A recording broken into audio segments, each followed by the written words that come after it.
He thought he saw an elephant on a fife. He looked again and found it was a letter from his wife. At length I realized, he says, the bitterness of life. He thought he saw a buffalo upon the chimney-piece. He looked again and found it was his sister's husband's niece. "Unless you leave this house," he said, "I'll send for the police." He thought he saw a rattlesnake that questioned him in Greek.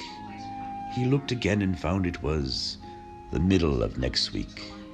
"The one thing I regret," he said, "is that it cannot speak." He thought he saw a banker's clerk descending from the bus. He looked again and found it was a hippopotamus. "If this should stay to dine," he said, "there won't be much for us." He thought he saw a kangaroo that worked a coffee mill. He looked again and found it was a vegetable pill. "Were I to swallow this," he said, "I should be very ill." He thought he saw a coach and four that stood beside his bed. He looked again and found it was a bear without a head. "Poor thing," he said, "poor silly thing, it's waiting to be fed." He thought he saw an albatross that fluttered round the lamp. He looked again and found it was a penny postage stamp.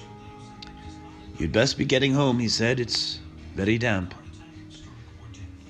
He thought he saw a garden door that opened with a key. He looked again and found it was a double rule of 3.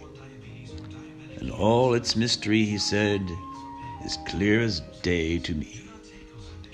He thought he saw an argument that proved he was the Pope.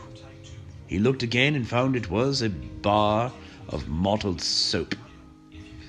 "A fact so dread," he faintly said, "extinguishes all hope."